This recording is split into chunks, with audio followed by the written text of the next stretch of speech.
I don't appreciate this kind of attitude. Do you have Madam Chair. Yes, Madam Chair. Hindi ko rin maintindihan ang ugali ni Senator Risa Ontiveros, and I do not appreciate, ano yung sinabi niya? I do not appreciate this kind of behavior and attitude.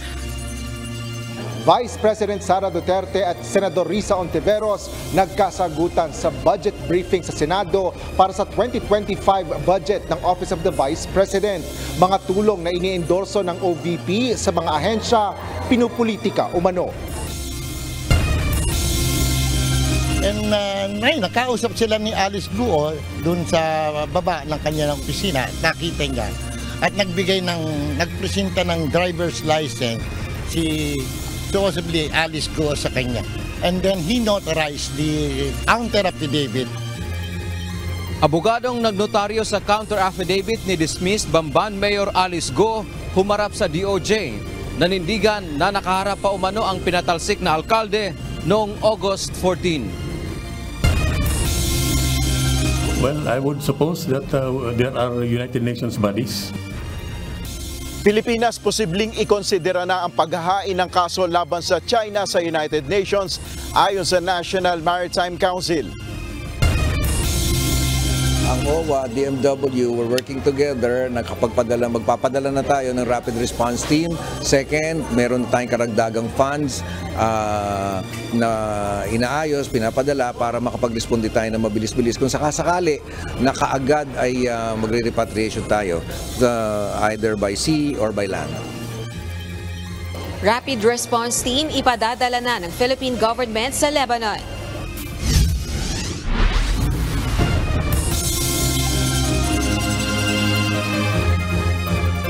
Magandang hapon, Pilipinas at sa buong mundo. Una sa ating mga balita. Dumalo si Vice President Sara Duterte sa budget briefing ng Senado para sa panukalang pondo ng Office of the Vice President para sa susunod na taon. Simula pa lang ng pagdinig, naging mainit na ang talakayan, partikular na sa pagitan ng Vice Presidente at ni Senador Risa Hontiveros. Ayon kay VP Sara, pinupolitika umano ang mga tulong na iniendorso niya sa mga ahensya. Kaya may sarili itong proyekto na kahalintulad ng sa iba. Ito ang balita ni Asher Cadapan Jr. live. Asher, ano ang partikular na issue na nagkaroon ng mainit na usapin sa pagitan ni Vice President Sara Duterte at Senator Risa Hontiveros? Victor, kinwestiyon ni Senador Risa Ontiveros ang ilang proyekto ng Office of the Vice President na nangangailangan ng pondo para sa susunod na taon. Dito na nagsimula itong mainit na usapin nga sa pagdinig ng Senate Committee on Finance kaugnay nga sa panukalang 2025 national budget. I don't appreciate this kind of attitude, Madam Chair. Madam Chair. Yes, Madam Chair. Hindi ko rin maintindihan ang ugali ni Senator Risa Ontiveros, and I do not appreciate, ano yung sinabi niya? I do not appreciate this kind of behavior and attitude. Bahagyang naging mainit ang talakayan sa pagitan ni Vice President Sara Duterte at Senador Risa Ontiveros. Ito ay matapos questionin ng mambabatas ang mga proyekto sa ilalim ng Office of the Vice President na kahalintulad lang ng mga programa ng ilang ahensya ng gobyerno. Paliwanag ni VP Sara, maraming lumalapit sa kanilang opisina upang humingi ng tulong at responsibilidad nila itong tugunan. Kabilang narito ang pampalibing, pagkain, pang-edukasyon at mga tulong sa mga biktima ng sakuna. Totoo po, merong mga ibang local government units at ibang national government agencies na ganito po ang kanilang programa. Pero po, nung ako ay umupo as a Vice President, I took an oath. And doon sa oath, I said that I will do justice to every man. So hindi po kami pwedeng humindi sa mga tao na humihingi ng tulong, lalong-lalo na ay kaparte ng gobyerno ang Office of the Vice President. Sa kabila nito, tinanong pa rin ni Senador Ontiveros kung bakit hindi na lang ilagay ang mga pondong hinihiling ng Office of the Vice President o OVP sa mga programa ng mga kaukulang ahensya. Iko-consider ba ng VP na i-lodge na lang yung mga budgets nitong mga programa dun na lang sa mga line agencies natin. Tapos mag-request na lang ang OVP ng allocation para in sync sa priorities ng executive department sa halip na magkaroon pa ng hiwalay pero magkatulad naman na programa, Madam Chair. Tugon naman ni VP Sara, nagbigay lang sila ng panukala para sa pondo ng OVP, ngunit hinahayaan nila ang pagpapasya nito sa Kongreso. Meron po kaming nire-refer o binibigyan ng endorsement ng AIC sa DSWD. Kadalasan po nasagot sa amin ay hindi pwede dahil galing yan sa Office of the Vice President at kalaban yan. Minsan po, totoo yan na pupolitika ang assistance para sa ating mga kababayan. Lalong nagkaroon ng init sa usapin ang tanungin ni Senador Ontiveros kung ano ang detalye ng librong isinulat ni VP Duterte at planong ipamigay sa ilang batang mag-aaral. Umaabot ito ng 10 milyong pisong pondo bilang bahagi ng kanilang proyekto para sa susunod na taon. This is an example of politicizing the budget hearing through the questions of a senator. Ang problema niya kasi, nakalagay yung pangalan ko doon sa libro. At yung libro na yan, ibibigay namin doon sa mga bata. At yung mga bata na yan, may mga magulang na boboto. Madam Chair, hindi ko maintindihan yung ugali ng ating resource person. It is a simple question. Paulit-ulit na this is politicizing. Ang VP ang nagbanggit ng salitang boboto. Wala akong sinabing boboto. Victor, sa huli ay sinang-ayon na rin ng ilang pang mga senador na iakyat sa plenaryo ang usapin kaugnay nga sa panukalang 2025 budget ng Office of the Vice President. Samantala ay natalakay din sa pagdinig ang pagbabawas ng police security detail ni VP Sara. Ayon sa Vice Presidente, pinabalik na rin niya ang mahigit 30 pulis na itinira sa kanya para magamit ng PNP sa iba pang gawain. Wala rin anya siyang balak pang sumulat sa PNP o kay PNP Chief General Romel Marbil para hilingin na maibalik pa ang karamihan sa mga tinanggal na sa kanyang mga police security. Sa ngayon, ang itinalaga na lang anyang sundalo ay ang mga AFP na nagsisilbi nga na niyang security. Yan muna ang latest dito sa Senado. Balik sa iyo, Victor. Maraming salamat, Asher Cadapan Jr. Aprobado na ng makapangyarihang Commission on Appointments ang pagkakatalaga kay Hans Leo Cacdac bilang kalihim ng Department of Migrant Workers. Kanina muling sumalang sa deliberasyon ng CA si Cacdac at pagkatapos ng ilang tanong, inaprubahan na ng komisyon ang appointment nito sa DMW. Nauna nang na-bypass ng komisyon ang appointment kay Cacdac dahil umano sa kakulangan ng oras. Abril ngayong taon nang italaga ni Pangulong Ferdinand Marcos Jr. si Cacdac bilang bagong secretary ng DMW kapalit ng yumaong kalihim na si Susan Toots Ople. Palaisipan ngayon kung paano nakaalis ng bansa si dismissed Bamban Mayor Alice Guo. Duda ng Philippine National Police o PNP, posible umanong dumaan ito sa backdoor palabas ng Pilipinas. Kaya makikipag-ugnayan ang PNP sa kanilang foreign counterparts upang malaman ang totoong lokasyon ng dating alkalde. Ito ang balita ni Leia Ilagan. With respect to the PNP, ma'am, what I can say, ma'am, is sa part po ng PNP ay we did our part. Lahat po ng po pwedeng gawin in terms of monitoring po. And even doon sa implementation po ng warrant of arrest issued po ng Senate, we provided the necessary police assistance doon po sa mga personnel po ng Senate Sergeant at Arms. At if there is any efforts pa on the part of the PNP na maibigay pa po namin, then the PNP is willing. But since kung totoo man po na nakalabas na po siya ng bansa, then we have to go through the diplomatic channel to address the possibility of bringing her back dito po sa atin. Hindi sinasantabi ng Philippine National Police ang posibilidad na dumaan sa backdoor si dismissed Banban Tarlac Mayor Alice Guo kaya't hindi natiktikan ang paglabas nito ng bansa. Ito'y matapos na sabihin ng Bureau of Immigration sa isang pahayag na walang nakitang record sa kanilang centralized database kaugnay sa pag-alis ni Go. Sa isang hiwalay na interview, kinumpirma din ni Immigration spokesperson Dana Sandoval na kasalukuyang nasa Indonesia si Go. Dumating umano si Go doon noong August 18 mula sa Singapore. Sakaling mapatunayang nakalabas na nga ng bansa si Go gamit ang backdoor channel, sinabi ni PNP Public Information Office Chief Police Colonel Jean Fajardo na maaaring managot kung sino ang tumulong dito. Definitely po ma'am, meron pong liability in terms of criminal and administrative kung meron man po mapapatunayan na may tumulong po sa kanya, because the mere existence po ng immigration lookout bulletin, alam po natin na existing yan, dapat po ay na-inform or natimbrehan po yung mga concerned agencies sa attempt po na lumabas ng bansa.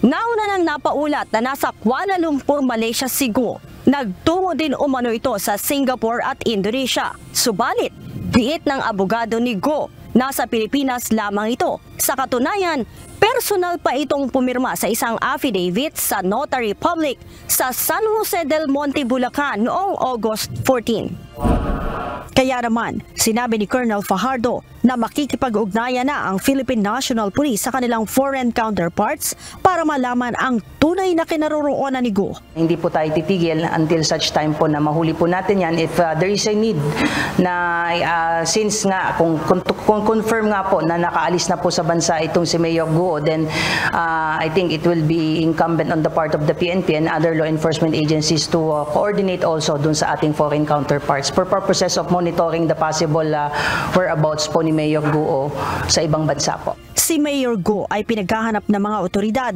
matapos isyuhan ang arrest order ng Senado dahil sa hindi pagsipot sa mga pagdinig kaugnay sa isyu ng illegal na pogo sa Banban, Tarlac.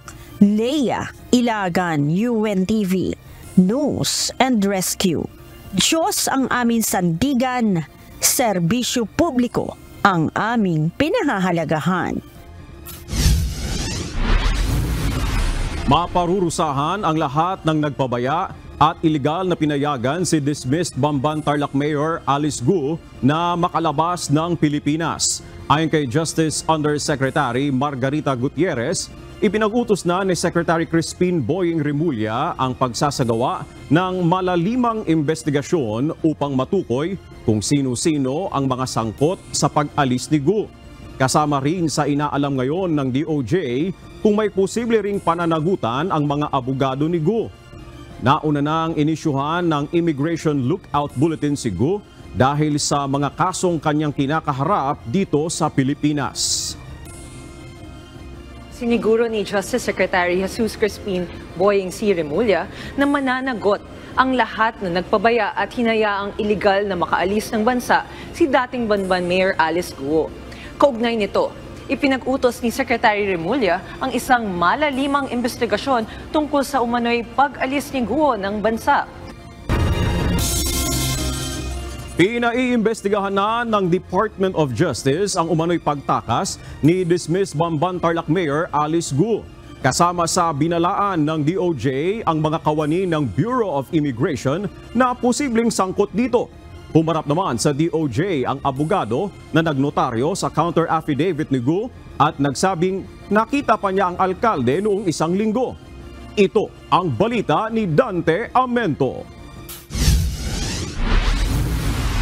Siniguro ni Justice Secretary Jesus Crispin Boying C. Remulla na mananagot ang lahat na nagpabaya at hinayaang iligal na makaalis ng bansa si dating Banban Mayor Alice Go. Matapos sabihin ng Bureau of Immigration na nakalabas na ng bansa si dismissed Bamban Tarlac Mayor Alice Go papuntang Malaysia at Singapore kasama ang kanyang mga kapatid, agad ipinag-utos ni Department of Justice o DOJ Secretary Crispin Remulla na imbestigahan ang isyu. Target nitong papanagutin ang mga posibleng tumulong para makaalis ng bansa si Go. Kabilang sa binalaan ni Remulla na mananagot ang mga pasaway na tauhan ng immigration na maaring may partisipasyon sa pagtakas ni Go. Gayon din ang abogado ni Go na posible ring may kinalaman dito. Matatandaan na si Go ay inalagay sa Immigration Lookout Bulletin na nag-uutos sa mga otoridad na bantayan ang dating mayor at huwag hayaang makalabas ng bansa.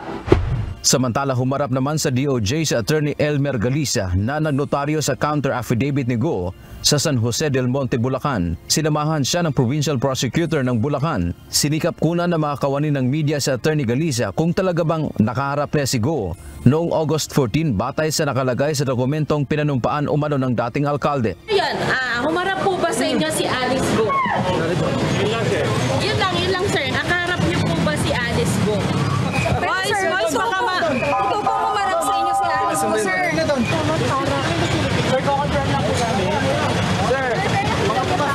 Pero hindi ito nagpaunlak ng panayam.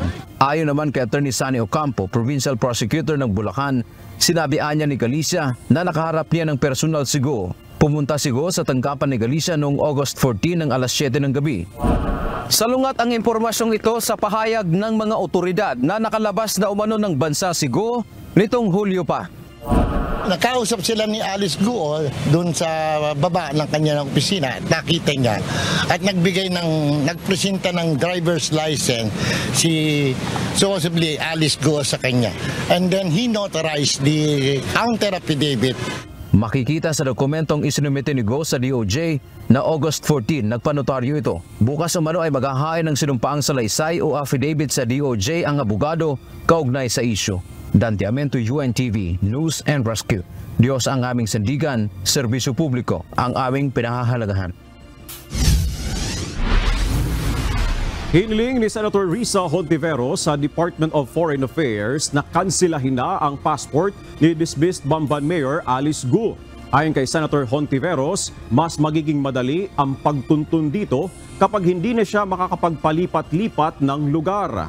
Wala rin anya ang karapatan itong gumamit ng Philippine passport dahil napatunayan naman na hindi siya tunay na Pilipino. Mukhang masyado siyang maluwag na nakakakilos, kaya nga yung pinakahuling panawagan ko ay sa Department of Foreign Affairs na kansilahin na yung kanyang passport. Lalo na't napatunayan na natin ng NBI at sa aming investigasyon, hindi siya Pilipinong mamamayan. So wala siyang humawak ng Philippine passport at gamitin nito para umiwas sa pag-effect ng warrant of arrest ng Senado. Nakatakdang dumating ngayong linggo ang nasa 45 overseas Filipinos mula sa Lebanon ayon sa Department of Migrant Workers. Magpapadala na rin ng Rapid Response Team ang pamahalaan sa naturang bansa para tulungan ang iba pang kababayan na nais na ring umuwi. Tiniyak naman ng Overseas Workers Welfare Administration o OWA na handang tumugon ang pamahalaan sa krisis na kinakaharap ng Filipino community sa nasabing bansa. Ito ang balita ni Rosalie Cos. Ang OWA, DMW, we're working together. Magpapadala na tayo ng Rapid Response Team. Second, meron na tayong karagdagang funds na inaayos, pinapadala para makapag-responde tayo ng mabilis-bilis. Kung sakasakali na kaagad ay magre-repatriation tayo either by sea or by land. Nagbabago sa araw-araw ang bilang ng mga Pilipino sa Lebanon na nagpapahayag ng kagustuhang makauwi na sa Pilipinas dahil sa umiigting na tensyon sa pagitan ng Hezbollah at Israel. Ayon kay Overseas Workers Welfare Administration o OWA Administrator Arnel Ignacio, mahigit sa 700 Pilipino na ang nagpalista para sa repatriation efforts ng pamahalaan. Nakahanda rin anya ang gobyerno na tulungan sila.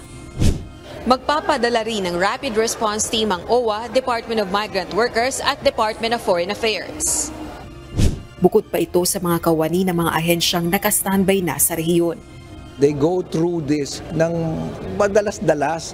So yung panic natin dito, hindi pareho ng panic nila doon. But of course, we're always ready in case they want immediate repatriation. Dung huli naming bilang, merong 738 na request. Pero magugulat nga kayo, yung iba nagbabago isip. Samantala, hinihikayat ni OFW Party List Representative Marisa Del Mar Magsino ang ating mga kababayan sa Lebanon na habang may pagkakataon pa ay magpa-repatriate na. Ito ay kasunod ng mga ulat na marami pa ring Pilipino ang nagdadalawang isip na umalis ng bansa. napakarami pa rin pong resistance. Marami pa rin pong ayaw magpa-repatriate dahil sanay na raw po sila doon, nandun daw po yung pamilya nila, nandun daw po yung hanap buhay nila, at nandoon na rin yung mga kaibigan at ibang kamag-anak nila, mga anak nila. Pero sana naman po isipin nyo, basta po Pilipino yung anak nyo, kayo po ay dapat na umuwi dahil ang buhay po is very important. Hindi po pwedeng sabihin saka na lang. Nakahanda naman ang Kongreso na tulungan ng mga ahensya ng pamahalaan sakaling kailanganin ng karagdagang pondo upang matulungan ang mga kababayang maiipit ng gulo sa Lebanon. Si DMW and OWA was able to come up with the cash package. Kami naman sa House, we're looking at how we can also complement that with whatever government programs are made available to us. Of course, our oversight of the functions of DMW will go a long way in making sure na efficient at responsive ang repatriation efforts natin.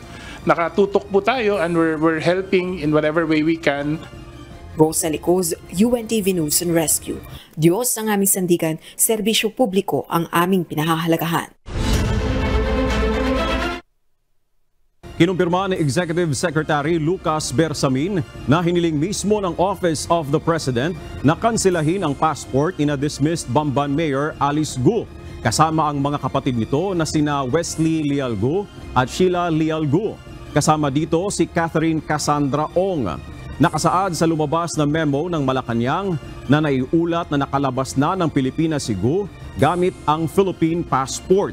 May arrest warrant ng Senado si Guo at ang pamilya nito dahil sa pagtanggi na humarap sa pagdinig. Dagdag pa nito, may nakahain na criminal complaint laban sa dismissed mayor. Ayon kay ES Bersamin, may kapangyarihan ang DFA Secretary na kanselahin ang pasaporte sa interes ng national security. Dahil dito, hiniling ng Malacanang na aksyonan agad ang pagkansela sa pasaporte ng naturang mga personalidad. Pinag-aaralan na ng pamahalaan kung may gagawin pang ibang hakbang liban sa pagsasampa ng diplomatic protest laban sa China, bunsod ng patuloy nitong panggigipit sa Pilipinas sa bahagi ng West Philippine Sea. Isa sa ikinukonsidera ay ang paghahain ng kaso sa United Nations. Tiniyak naman ng National Maritime Council o NMC na mananatili ang polisiya ng Administrasyong Marcos na resolbahin ang usapin sa mapayapang paraan. Ito ang balita ni Nel Maribohok. The creation of the National Maritime Council also saw the addition of new members, and there were 3 members added to the council. One of these 3 is the Solicitor General. So that actually signifies the intent of the government to consider perhaps a filing of a case. Posibleng ikonsidera ng pamahalaang Pilipinas ang paghahain ng kaso laban sa China kasunod ng panibagong collision incident sa Escoda Shoal. Ayon kay Presidential Assistant for Maritime Concerns Andres Centino, ang pagkakasama ng Solicitor General bilang miyembro ng National Maritime Council o NMC ay indikasyon na maaaring maghanda ng isang kaso ang bansa laban sa patuloy na panghaharas ng Beijing sa West Philippine Sea. Sinabi ni Secretary Centino na posibleng iakyat ang kaso sa United Nations o UN. Well, I would suppose that there are United Nations bodies. Ayon kay NMC spokesperson Alexander Lopez, higit pa sa pangkaraniwan diplomatic protest ang tinitingnan nilang aksyon laban sa Beijing. We are looking at that, especially at the part of the Coast Guard kasi they know more. Ipauubayan na lamang ng NMC sa Department of Foreign Affairs ang pagsagot sa issue ng posibleng pagsasampa ng kaso laban sa Beijing. Sa kabila nito, ayon sa NMC, mananatili ang polisiya ng administrasyon na resolbahin ang issue sa West Philippine Sea sa mapayapang paraan. If you're referring to more kinetic actions, that would not be to the best interest of our country and of China and even in the region. So we're looking at this approach. We can never go wrong by using this diplomatic and peaceful approach. Nel Maribohok, UNTV News and Rescue, Diyos ang aming sandigan, serbisyo publiko ang aming pinahalagahan. Naniniwala ang Armed Forces of the Philippines na nambubuyo lang ang China kaya patuloy ang ginagawa nitong agresyon at panghaharas sa mga barko ng Pilipinas sa West Philippine Sea. Hindi rin anila maituturing na bagong flashpoint ng tensyon ang Escoda Shoal sa kabila ng pinakabagong insidente ng banggaan ng mga barko ng Coast Guards. Ito ang balita ni Ryan Lacanlale. First and foremost, all of the actions of the PLA Navy, the Chinese Coast Guard, and the Maritime Militia will be below the threshold of conflict. It will not reach the point that they will initiate escalation to the point of conflict. Taktika lang ng China ang paninindak at panghaharang sa mga barko ng Pilipinas sa West Philippine Sea. Ito ang nakikita ng Armed Forces of the Philippines sa mga agresibong aksyon ng Beijing sa mga pinag-aagawang bahura. Ayon kay Rear Admiral Roy Vincent Trinidad, ang Philippine Navy spokesperson for the West Philippine Sea, may dynamics ang aksyon ng Chinese forces, ngunit hindi ito inaasahang magre-resulta sa full-blown conflict o giyera. Kabilang anya sa dynamics ng China sa West Philippine Sea, ang paggamit ng flares ng fighter jet nito sa isang eroplano ng Philippine Air Force na nagpapatrolya sa bahagi ng Bajo de Masinloc noong isang linggo. Nasundan pa ito ng pagbangga ng Chinese vessel sa Sabina o Escoda Shoal noong August 19, kung saan napinsala ang dalawang barko ng Philippine Coast Guard. Hindi lamang ito ang ginagawa ng China para ipilit ang kanilang pag-angkin sa mga teritoryo ng Pilipinas sa West Philippine Sea. Sa kabila nito, tiniyak ng sandataang lakas na hindi sila magpapabuyo o hindi sila aatras sa anumang hamon ng China. We will not let down or back down from performing our mandate of showing the flag, of resupplying the troops, of rotating the men. We will ensure all our actions are within the rules of engagement and international law. We will not escalate this situation. They should de-escalate this situation. Samantala, sa kabila naman ng nangyaring banggaan ng mga barko ng Pilipinas sa China, hindi nakikita ng Philippine Navy ang Escoda Shoal bilang bagong flashpoint ng tensyon sa West Philippine Sea. Sa Ayungin Shoal madalas magkagirian ng Pilipinas sa China, ngunit nabawasan ito dahil sa provisional deal ng dalawang bansa ukol sa resupply missions. No, Sabina or Escoda Shoal is not a new flashpoint. The presence of the CCG, the LMV, Maritime Militia, and the PLA Navy is illegal. Their actions are coercive and aggressive. Their messages are deceptive. This is the cause of all the dynamics in the West Philippine Sea. Samantala, iniulat ng AFP ang pagdami ng mga barko ng China sa West Philippine Sea ngayong linggo. Mula sa 92 noong August 6 to 12, bigla itong tumaas sa 129 mula August 13 hanggang 19. Ngunit ayon sa Philippine Navy, nasa acceptable limit pa ang bilang na ito dahil mas marami pa ang namonitor nila sa mga nakalipas na buwan na umabot ng 156. Ryan Lacanlale, UNTV News and Rescue. Diyos ang aming sandigan, serbisyo publiko ang aming pinahahalagahan. Nananatili sa Pilipinas ang Intermediate Range Missile System na ipinadala ng Estados Unidos. Ayon sa Armed Forces of the Philippines, ginagamit ito para sa pagsasanay ng mga sundalo, partikular na ang mga miyembro ng Philippine Army Artillery Regiment. Ipinadala ng US military ang missile system nito sa Pilipinas noong Abril bilang bahagi ng joint military drills sa AFP. Yes, right now, going pa rin kasi yung Salakgib exercises phase 2 natin. In fact, we are now doon sa HADR phase. So, as long as nandito siya, we will be maximizing yung kanyang utilization ng training ng ating mga personnel, particularly sa Army Artillery Regiment. Una na ang tinutulan ng China ang deployment ng missile system dahil magdudulot umano ito ng destabilisasyon sa rehiyon sa gitna na rin ng tumitinding tensyon sa West Philippine Sea.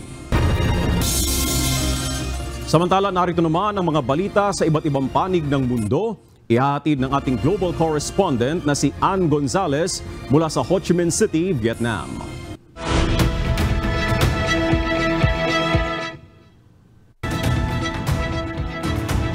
Magandang gabi sa inyo dyan sa Pilipinas, Victor. Pagpapalakas ng tiwala, pagtutulungan at mapanatili ang katatagan sa karagatan.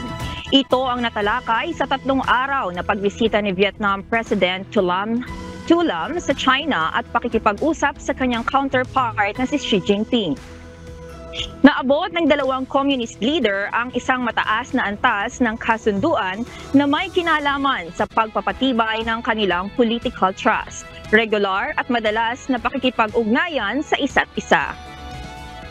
Tiniyak ni President Xi sa Vietnam na mananatili itong top priority sa foreign policy ng China at inulit ang suporta ng China para sa matatag na pamumuno ng bansa sa ilalim ng partido sa pag-promote ng socialist cause. Binigyang diin naman ni President Thu Lam na palaging inuuna ng Vietnam ang pakikipagkaibigan at pakikipagtulungan sa China. Itinuturing na tagumpay ang pakikipagpulong ni U.S. Secretary of State Antony Blinken kay Israeli Prime Minister Benjamin Netanyahu. Ayon kay Secretary Blinken, inayunan ng Israel ang kanilang bridging gap proposal. Sinisisi naman ng Hamas si Prime Minister Netanyahu kung bakit tumatagal ang giyera sa pagitan ng Israel at Hamas. Ito ang balita ni Sunny Cos. In a very constructive meeting with Prime Minister Netanyahu today, he confirmed to me that Israel accepts the bridging proposal, that he supports it. Tinanggap ng Israel ang ceasefire proposal ng Estados Unidos para sa Gaza. Ayon kay U.S. State Secretary Antony Blinken, pag-uusapan na lang kung paano ang implementasyon ang kasunduan at proseso ng magkabilang panig ng ceasefire agreement. Binigyan din ni Secretary Blinken na nasa kamay na ng Hamas ngayon ang ikatatagumpay ng negosasyong pangkapayapaan sa pagitan nito at ng Israel. But the next important step is for Hamas to say yes, and then in the coming days for all of the expert negotiators to get together to work on clear understandings on implementing the agreement. Sinang-ayunan naman ito ni Israeli Prime Minister Benjamin Netanyahu at inihayag na ginagawa na nito ang mga hakbang upang tuluyang mapalaya ang mga natitirang buhay na Israeli na nabihag ng Hamas noong October 7 attack.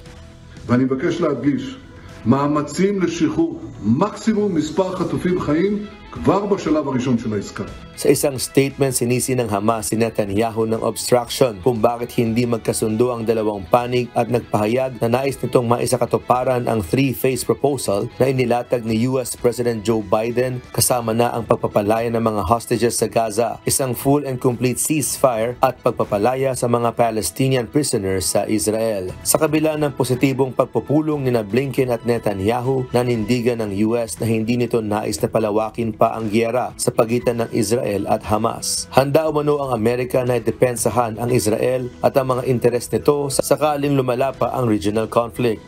Again, with the intent of making sure that we deter further conflict, but that we're also clearly prepared to defend against it if it comes.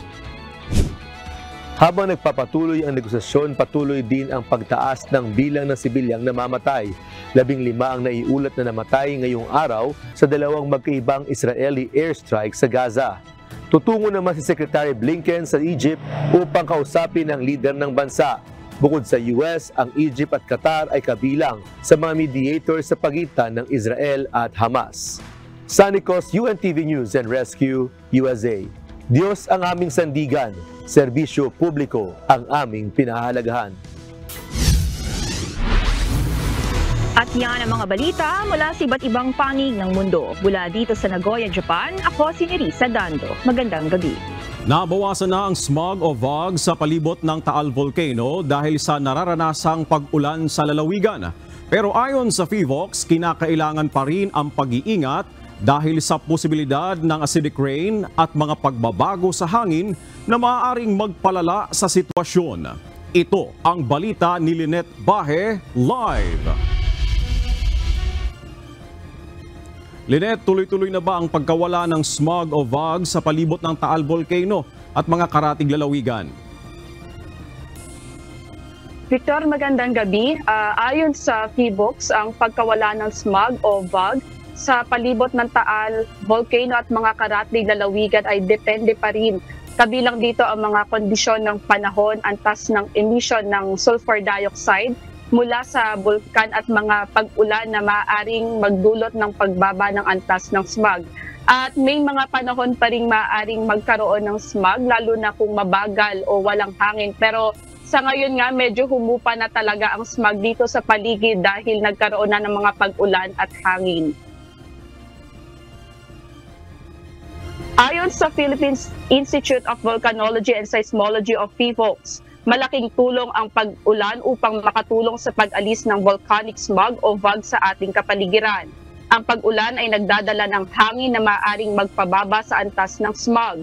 Gayunman, nagbabala ang PHIVOLCS na dapat pa ring mag-ingat dahil ang pag-ulan ay maaaring maging acidic rain na dulot ng smog.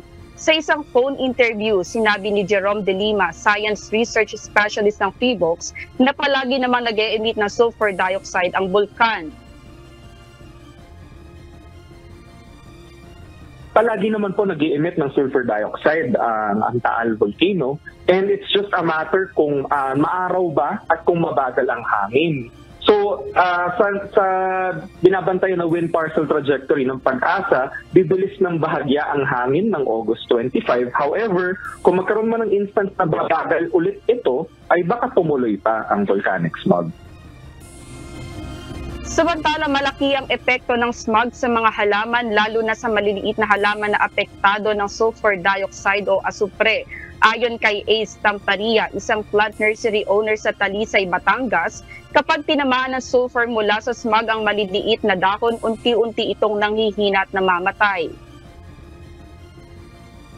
Normally po, pagka malakas ang smog, mga 2 to 3 days affected na po siya, lalo na po pag sobrang init. So ang ginagawa na po namin, normally pagka gano'n ang situation, dinidilig po agad namin para ma-eliminate o ma-reduce yung tama ng sulfur galing sa smog. Dagdag pa niya, ang mga halamang tinamaan ng smog ay nagkakaroon ng stunted growth o pagkabansot. So yung instead na 2 months namin palalakahin, nagiging 4 months siya. Dahil nga po dun sa effect ng leaves niya na nagiging cause ng kanyang gradualing pagkabansot. Isang residente naman ng Barangay Gulod, Laurel, Batangas na si Aling Gorgonia ang nagpahayag ng kanyang epekto sa volcanic smog. Paggising ko ng umaga, nakaramdam ako nung medyo ang lalamunan ko ay nangangati. Tapos yun, nag-ubo, konting ubo, na parang pag-ubo mo, nasakit ang ulo. Tapos yung mata ko, luha ng luha, tsaka yung ilong, makati. Sabi ko, siguro nga dahil smog. Kaya lang ang aking mga apo, hindi namin sila pinalalabas. Samantala, mahalagang maging mapanuri at maagap sa pag-aalaga ng mga halaman upang mapanatili ang kanilang kalusugan sa gitna ng patuloy na banta ng volcanic smog. At yan muna ang update mula dito sa Batangas. Balik sa'yo, Victor. Maraming salamat, Lynette Bahe, nag-uulat mula dyan sa Laurel, Batangas. Sa buwan ng Oktubre pa, posibleng magsimula ang panahon ng La Nina. Ayon sa Philippine Atmospheric, Geophysical and Astronomical Services Administration o Pag-asa. Bahagyang naantala ang pagpasok nito na dating inaasahan sa susunod na buwan. Ayon pa sa Pag-asa, posibleng magkaroon ng mga super typhoon sa panahon ng La Nina. Ito ang balita ni JP Nunez. Nagkaroon ng decrease ng probability this September, October, November. So dati more than 70%. So ngayon mga around 66%. Bumaba ang posibilidad na magsimula ang panahon ng La Nina sa susunod na buwan ayon sa Philippine Atmospheric, Geophysical and Astronomical Services Administration o Pag-asa. Sa ngayon, hindi pa bumababa ang sea surface temperature sa Pacific Ocean o ang lamig sa ibabaw ng dagat. Gayon din ang easterlies o ang hangin ng gagaling sa silangan ay mataas pa ang temperatura. Ang oceanic at atmospheric condition ang minomonitor ng Pag-asa para ideklara ang panahon ng La Nina. Ayon kay Pag-asa Climate Monitoring and Prediction Chief Annalisa Solis, ang pinakamataas na tsansa na magsimula ang La Nina ay sa buwan ng Oktubre. Posibleng magkaroon pa rin ng La Nina at least for October, November, December season. Kapag nagsimula ang La Nina sa Oktubre, posible namang maging dominant category ito hanggang sa first quarter ng 2025, kaya mararanasan pa rin ang malamig na temperatura. Ayon sa Pag-asa, maaaring magdulot ng mas malalakas na mga bagyo ang La Nina. Posible itong magdulot ng malawakang mga pagbaha at mga pagguho ng lupa. Bagamat nakaranas na ang ilang mga lugar ng malaking pagbaha dahil sa pananalasa ng bagyong Karina, hindi pa rin maaalis ang posibilidad na may pumasok pang bagyo na mas malakas kaysa rito sa panahon ng La Nina o bago matapos ang taon. Ayon sa Pag-asa, dapat magkaroon ng ibayong paghahanda ang publiko sa mga malalakas na bagyo, lalong-lalo na ang mga lugar sa silangang bahagi ng Luzon na madalas daanan ng bagyo. JP Nunez, UNTV, News and Rescue. Diyos ang aming sandigan, serbisyo publiko ang aming pinahahalagahan. Pinag-aaralan ngayon ng PhilHealth na i-rationalize ang ilan sa mga pakete nito para higit na makatulong sa mga Pilipino at maging accessible pa ang primary care services. Kabilang narito ang Severe Dengue Package na naaakma sa panahon ngayon na tumataas ang kaso ng naturang sakit. Ito ang balita ni Gladys Tuwabi. Ang yang hilanat, sige-sige mong yun, niya magsuka siya, niya luya tayo siya ba? Aamo lang tinggi home ano sa siya, kay kanang liwat ang resulta kung third day ragyapon, gilantan. Sumoto ang resulta sa CBC sa third day kay ni drop, ni ubos jud ang iyahang platelet mo auto ni ingon ang doktor na ipadana lang siya o ospital. Isa ang 13 taong gulang na anak ni Christine Cruzat mula sa Danao sa mga natamaan ng dengue sa probinsya ng Cebu. Ngunit nang dalhin na ito sa pinakamalapit na pampublikong ospital sa kanilang lugar. Tumambat sa kanila ang maraming bilang ng mga pasyente na isinugod din sa naturang pagamutan. Tumingan to may ospital, una naman yan itong ospital, isa ka public hospital diri sa Nasyon o nga. Kaya puno-puno man, kanang puno yun ba? Gi-advisean mi nga okay ra ba daw na ang pasyente maglingkod ra unya dugay gyud usa masaka ang pasyente sa ward. So kasagaran daw kuno sa mga pasyente didto mga tulo na kaadlaw naglingkod pa lang didto sa naglingkod lang gihapon didto sa emergency room. So didagan mi didto sa isa ka private hospital. Matapos ang 4 na araw na pagkaka-confine, nakalabas na rin sila ng ospital na may naiwang bill na higit 44,000 pesos. Kahit papaano, ay nagbigay ng kaunting ginhawa kay Christine dahil nasagot ng PhilHealth ang 13,000 ng kanilang bill. Idagdag pa ang kaunting tulong na natanggap nito mula sa lokal na pamahalaan. Salamat sa Ginoo kay biska na kami sa private hospital kay naka-avail naman gyapon ni PhilHealth. So mga 13,000 ang nididap sa PhilHealth. Yeah.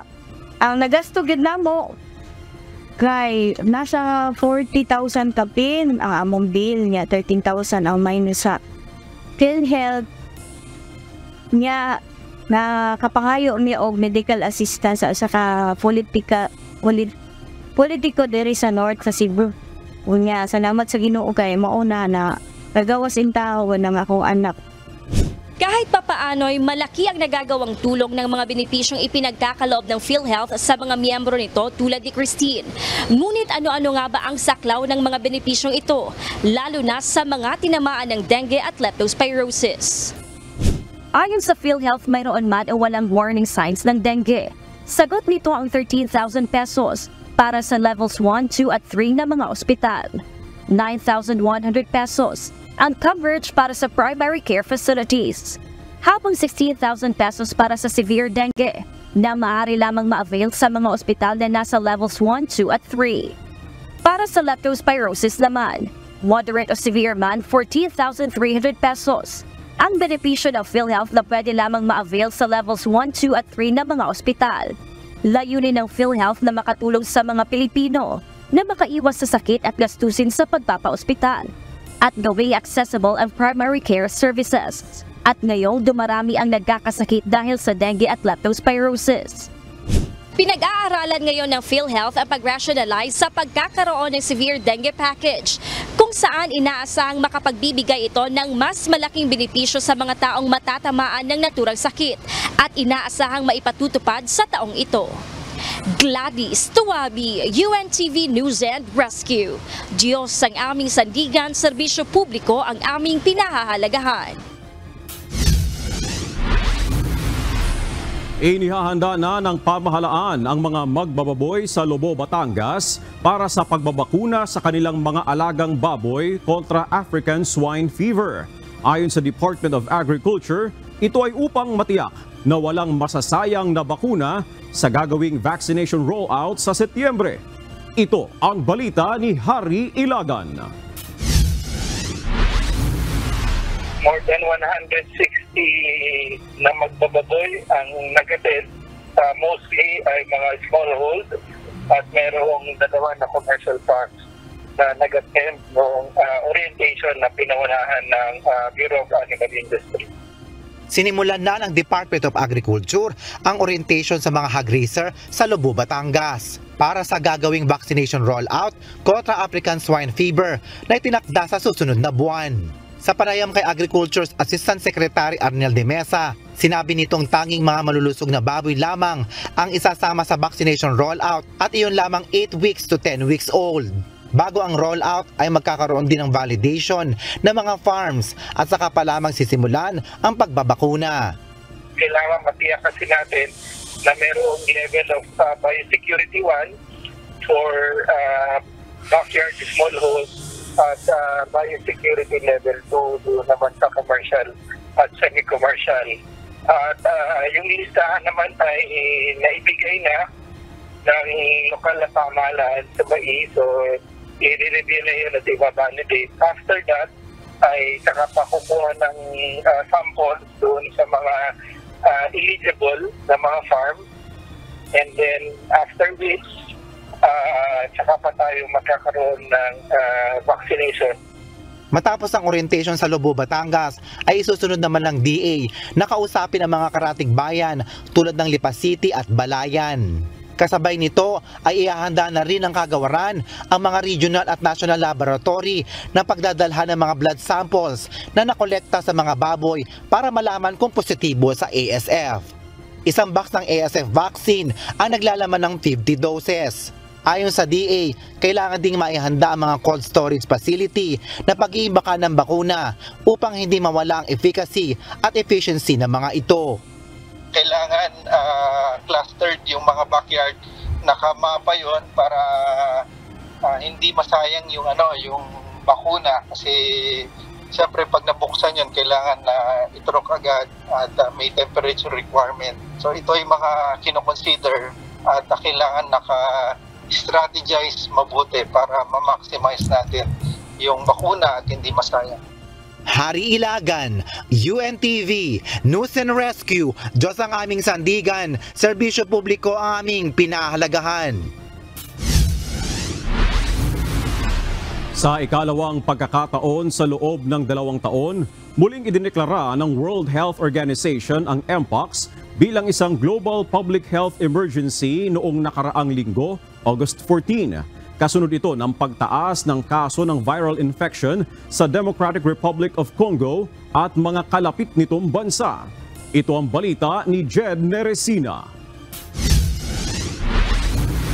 Last week, the World Health Organization actually declared one disease, yung Mpox, formerly called monkeypox. Nag-declare sila ng public health emergency of international concern.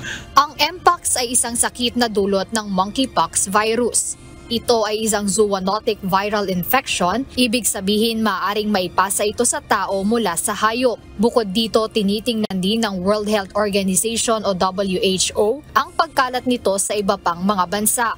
Ang concern nila, ito ay pwedeng kumalat sa buong mundo, Pero ang outbreak ngayon is actually happening in Africa. Ayon sa WHO, unang nadiskubre ang Mpox virus sa mga unggoy noong 1958 at karaniwang nagmumula sa mga hayop na nasa tropical rainforest gaya ng Africa hanggang magkaroon ng first human case noong 1970. Samantala ayon naman sa Department of Health, maaaring makuha ang sakit sa pamamagitan ng direct at intimate contact sa taong infected ng nasabing virus, partikular sa paglapit o pagdikit sa mga rash o pantal maging sa body fluids ng tao. Maaari ring maipasa ang virus sa paghawak o paggamit ng mga kontaminadong gamit. Isa pang learning natin since na-present itong disease na to ay pwedeng makontaminate some materials like clothes and utensils of infected individuals. Ngayong kinumpirma na ng Health Department ang pagkakaroon ng bagong kaso ng Mpox sa bansa, pinapayuhan ang publiko na mag-ingat upang maiwasan ang pagkalat pa nito. Ngunit ano nga ba ang common symptoms ng Mpox at paano ito maaagapan? Commonly presents with a skin rash or lesion sa mucosa or lining ng mga bunganga at bibig and can last for 2 to 4 weeks. No? The rashes are accompanied by fever, headache, muscle pain, back pain, low energy or fatigue, and swollen lymph nodes or kulani. No? Ngunit ayon kay Health Secretary Teodoro Herbosa, ang Mpox virus ay maaaring mapatay gamit lamang ang sabon at tubig, kaya mahalaga ang paghuhugas ng mga kamay at pagpapanatili ng kalinisan sa katawan. Maaari rin mag-isolate sa bahay kung makaramdam ng sintomas, kung saan 3 linggong isolation ang rekomendasyon ng DOH. Ito ay hanggang sa matuyo ang mga lesion sa balat ng pasyente. Yung Mpox, ang viral illness siya, self-limiting. So kagaya ng mga tigdas, beke, it's self-limiting, gagaling ka rin over a period of time. Ang Mpox ay maaaring magamot sa pamamagitan ng supportive care, kung saan maaaring magbigay ang mga doktor ng antiviral medicine lalo sa mga may comorbidity. Pero kadalasan gamot sa lagnat, gamot sa sakit ng katawan at pamahid sa mga lesion ay sapat na paliwanag ni Secretary Herbosa. Dagdag ng DOH, kung wala namang lugar sa bahay o may ibang sakit ang pasyenteng tatamaan ng Mpox, ay maaari naman silang magpa-confine sa mga ospital. Ngunit paano nga ba tayo makasisiguro na magaling na at di na ito nakakahawa? Basta wala siyang ibang illness, parang chickenpox, yung bulutong tubig. Pag nag-fall off na yung scabs mo, yung mga peklat galing dun sa vesicles, hindi ka na infectious. Pero habang may lesion ka na may lamang vesicle o tubig, maraming mikrobyo doon or virus that can spread. Samantala, wala pang bakuna laban sa Mpox na available sa Pilipinas ayon kay Health Secretary Herbosa. Nakapila tayo to request it. Commercially, wala pa. Kasi under research program pa yung vaccines na na-develop dito sa Mpox. So in fact, yung use nila sa Africa, part of the study yan. So hopefully by the time maging effective talaga, ma-declare, may commercially market sa Philippines. Ngayon, nakaalerto ang Department of Health sa pagbabantay sa posibleng pagkalat ng nasabing sakit. Jed Neresina, UNTV News and Rescue. Diyos ang aming sandigan, serbisyo publiko ang aming pinahahalagahan. Nagkasagutan sa pagdinig sa Senado ang Department of the Interior and Local Government at ang kampo ng Kingdom of Jesus Christ kaugnay sa issue ng pagsalakay ng mga pulis sa kanilang compound noong June 10 para magsilbi ng arrest warrant laban sa religious leader na si Apollo Kibuloy. Muli ring kinwestiyon ng KOJC ang legalidad ng 10 milyong pisong reward na iniaalok ng pamahalaan para sa impormasyon kay Kibuloy. Ito ang balita ni Lalaine Moreno. Please, tatapusin ko lang. You will have your time. You will have your time. Subjudice, that goes into the very merits of the You will have your time, Attorney Torion. Yes, I know that. It is part of the transmitting Senate. That is improper. Mainit ang sagutan sa pagitan ni Interior and Local Government Secretary Benher Abalos Jr. at Attorney Israelito Torion, ang abogado ni Apollo Kibuloy at ng Kingdom of Jesus Christ sa investigasyon sa Senado ngayong araw sa umano'y sobrang puwersa ng pulisya sa raid sa KOJC compound noong June 10. Nagkabarahan ng mga pahayag ang dalawang panig. Sa opening statement ni Secretary Abalos, binanggit niya ang bahagi ng testimonya ng isa sa umano'y mga inabuso ni Kibuloy na si alias Amanda. Ngunit tinutulan ito ng kampo ng KOJC dahil hindi ito ang pinag-uusapan sa Senate hearing at nasa korte na ang kaso. Bakit ko sinasabi ito? Pakinggan natin ang akusasyon. Kung hindi totoo ito, okay, may karapatan siya sabihin niya hindi totoo. Pero kung totoo ito, dapat lamang siyang managot sa batas at dapat lamang gawin namin ang katungkulan namin.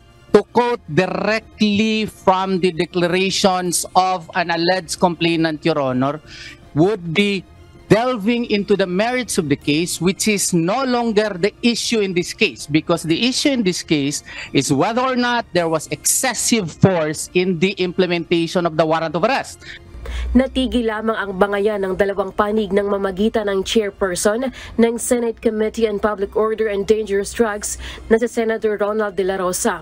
Samantala, tinalakay rin sa pagdinig ang 10 milyong pisong reward na alok ng pamahalaan para sa impormasyon sa kinaroroonan at ikadarakip ni Kibuloy. Ayon kay KOJC Legal Counsel Attorney Israelito Torion, illegal ito dahil bawal sa batas ang pagtanggap ng anumang tulong o pera mula sa mga pribadong individual. In the performance of your duty, may mga taong magmamagandang loob na Secretary, bigyan natin ng ano yan, 10 million yan. Dapat, sana hindi yung in-entertain. Kaya baka yung tao na yun may ulterior motive against kay pastor. Dapat iwasan yan kasi violation po yan sa batas. Depensa naman ng Department of Justice na ayon sa batas ang pag-aalok ng pabuya dahil ang layunin nito ay mahuli ang isa akusado na may warrant of arrest mula sa korte. Hindi bawal ang pabuya para mahanap ang isang akusado at madala sa husgado ang isang akusado. May karapatan din umanong mag-ambag ng pera sa pabuya ang mga pribadong individual dahil bahagi sila ng justice system. Gayunman, hindi maaaring isa publiko ang pangalan ng mga nagbigay para na rin umano sa kanilang kaligtasan. Una nang kinuwestiyon ng KOJC ang reward para kay Kibuloy at tinapatan pa ito ng 20 million pesos para naman sa makapagtuturo sa mga may maiitim na balak laban sa kanilang lider. Naungkat rin sa pagdinig ang police checkpoints at palagiang paglilibot ng sandamakmak na pulis sa labas ng KOJC compound sa Davao City. Reklamo ng KOJC, naka-full battle gear at nakatakip ang mga mukha ng mga pulis na umaaligid sa kanilang lugar. Tugon naman ni Secretary Abalos, personal niyang sisilipin ang operasyon ng Davao Police upang malaman kung may pagmamalabis o kailangang ayusin sa proseso. Pupunta po ako doon. I will see it for myself, but I'll assure you this, no, na lahat po ay magiging maayos po ang dapat ang samahan ng komunidad at ng pulis. Yun naman po ang layunin na bawat isa po rito, no? I will go there. Wala pang itinatakdang petsa ng susunod na Senate hearing ukol sa issue ng pag-aresto ng PNP kay Kibuloy. Ayon kay Senador De La Rosa, hihintayin pa nila ang report, partikular na ang mula sa DILG hinggil sa inspeksyon sa police operation sa Davao City. Lelaine Moreno, UNTV News and Rescue. Diyos ang aming sandigan, serbisyo publiko ang aming pinahahalagahan. Nagpulong kagabi sa Malacanang ang top political leaders ng bansa upang pag-usapan ang anilay strategic plan para sa May 2025 midterm elections. Tinalakay dito ang mga interes ng bawat partido at paano ito mapoprotektahan habang nagtutulungan. Ito ang kauna-unahang pagkakataon na nagsama-sama ang pinuno ng malalaking partido politikal ng bansa na nagkaisa sa ilalim ng Alyansa para sa Bagong Pilipinas. Ito ang balita ni Rosalie Cos. The top political leaders unite to forge a strategy. So we met last night, all the political party leaders of the major political parties in the Philippines. Nagpulong sa Malacanang kahapon, August 19, ang mga leader ng iba't ibang partido politikal upang buuin ang Alyansa para sa Bagong Pilipinas bago ang May 2025 midterm elections. Kasama sa alyansa ang Partido Federal ng Pilipinas o PFP na partido ni Pangulong Ferdinand Marcos Jr., Lakas CMD, Nationalista Party, Nationalist People's Coalition at National Unity Party. Ang pagpupulong ay pinangunahan ni House Speaker Martin Romualdez na siyang presidente ng Lakas CMD habang kinatawan naman ng PFP si Special Assistant to the President Anton Lagdameo Jr. Present din sa pagpupulong sina Senador Mark Villar ng Nationalista Party, dating Senate President Tito Soto III na siyang chairperson ng Nationalist People's Coalition o NPC, at si Camarines Sur 2nd District Representative El Rey Villaferte, ang National Unity Party President. Ayon kay Congressman Villaferte, magkakaroon ng common candidate sa pagkasenador ang bagong alyansa. We will try to get at least, we will try to fill up the 12. Magkakaroon talaga ng common coalition candidate na senatorial coming from all the major political parties. Kabilang naman sa mga pangalang ikinukonsidera sa pagkasenador sa ilalim ng alyansa sa bagong Pilipinas sina Senator Pia Cayetano, Senator Amy Marcos, Senator Bong Revilla, Las Piñas Representative Camille Villar, former Senate President Tito Soto at Interior Secretary Benhur Abalos. Well, of course, member rin po ng PFPC, di ba po? Is considering to run, but we cannot preempt that until we decide. Bukas din ang alyansa sa pagkakaroon ng non-party candidates gaya ng Tulfo Brothers kung mapagkakasunduan. Inaasahang sa ikatlong linggo ng Setyembre, ihahayag ng alyansa para sa bagong Pilipinas ang senatorial lineup nito. Samantala, welcome development naman ito para sa ilang kongresista. Ito ay bagaman nagpahayag ng agam-agam ang isang mambabatas kung magiging epektibo rin ba ang sanib puwersa hanggang sa local level. It's good that this alliance is formed. What's exciting, especially for those of you who are interested in politics, is to find out what's the senatorial lineup for the administration. Pero as far as political alliances like that are concerned for the locals, to see is to believe. Minsan may alliance sa taas pero banggaan sa baba, no? So we'll see, no? Tinuliksa naman ni House Deputy Minority Leader, ACT Teachers Party List Representative Franz Castro ang political alliance ng PBBM administration. Ayon sa Makabayan Block Solon, walang bagong maaasahan ng mga mamayan sa alyansa ng mga tradisyonal na politiko. Rosa Licoz, UNTV News and Rescue. Diyos ang aming sandigan, serbisyo publiko ang aming pinahahalagahan.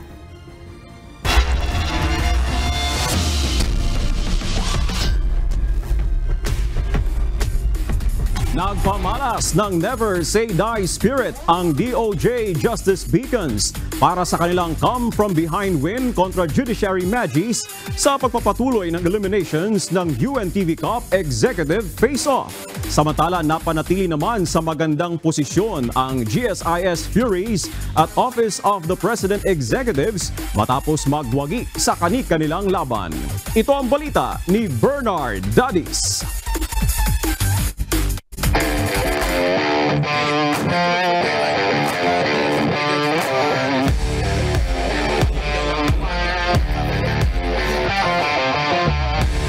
Napanatili ng GSIS Furies ang ikatlong pwesto sa standings ng UNTV Cup Executive Face-Off matapos ang impresibong panalo kontra sa DFA Diplomats sa pagpapatuloy ng eliminations na ginanap sa Nova Desi Convention Center sa Quezon City noong linggo.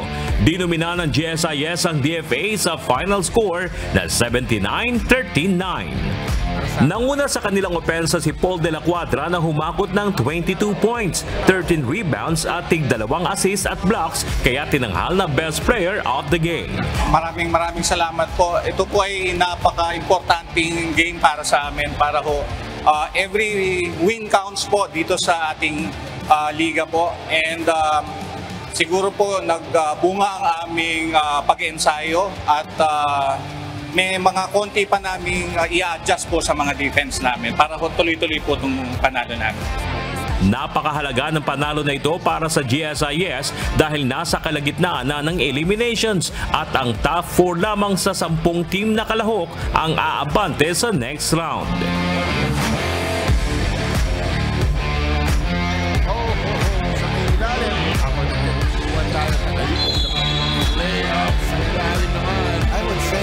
Sa sa second game. Dikdikan naman ang bakbakan ng Judiciary Magis at Department of Justice Beacon's executives. Mainit ang opensa ng Judiciary, ending the first quarter with double-digit advantage, 10-21. Second frame, kumayod sa paghahabol ang DOJ with Attorney Nonilon Tagalikod leading the offense na meron na agad na total na 15 points. Habang si Supreme Court Associate Justice Jose Maidas Marquez naman ang nanguna sa Judiciary na mayroon ng 7 points, 29-39, and the first half, abante pa rin ang Magis. Third kanto, natapyas na ng Beacon's executive sa single digit ang lamang ng Magis sa score na 45-49.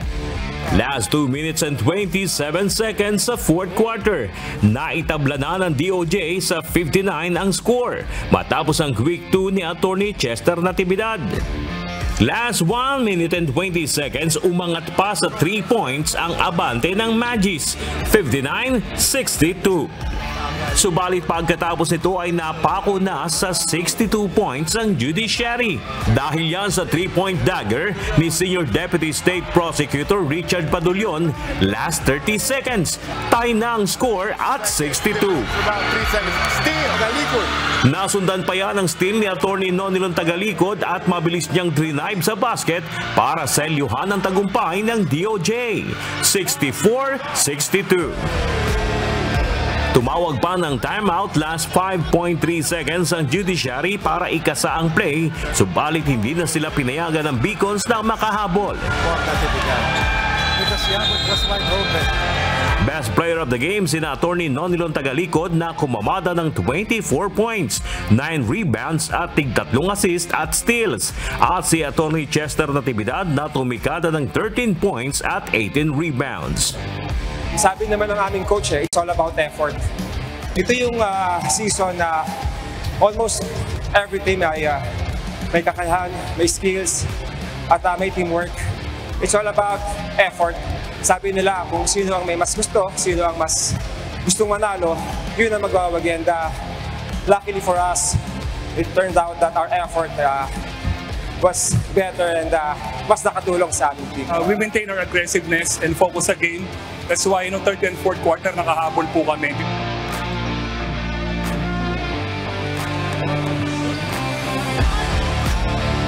At sa third game, umakyat sa kartang 3-2 win-loss record ang Malacanang Team Office of the President Executives. Ito'y matapos na magbagi laban sa Ombudsman Graftbusters sa score na 83-76. Best player of the game sina Undersecretary Sam Yang na may 19 points, 17 rebounds at 2 assist. At si Assistant Secretary MJ Bayang na may 28 points at 2 blocks. I think we really need this momentum going. We're going to have a lot of tougher teams on the way, so I think this is a great momentum builder for us. It's just a matter of execution and believing in our team. Sa ngayon, nasa ika-4 na pwesto ang Malacanang team, habang ang Ombudsman ay nasa ika-8 pwesto na may 1 panalo at 3 talo. Bernard Daddy's UNTV News and Rescue. Diyos ang aming sandigan, serbisyo publiko ang aming pinahalagahan.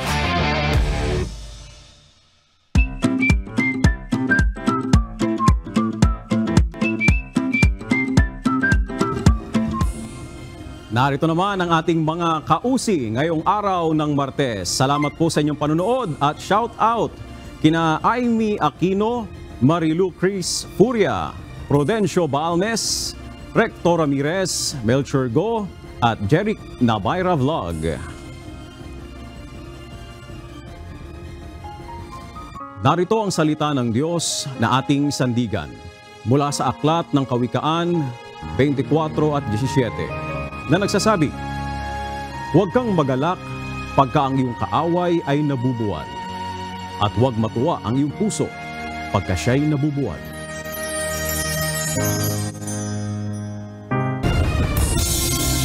At yan ang kabuuan ng ating balitaan ngayong gabi. Aming inilahad ng buong katapatan kung paano namin nasaksihan. Kayo po ay makapagtitiwala na ang aming nakita at narinig, ang aming ibinabalita. At dito sa UNTV, Diyos ang aming sandigan, serbisyo publiko ang aming pinahahalagahan. Magandang gabi.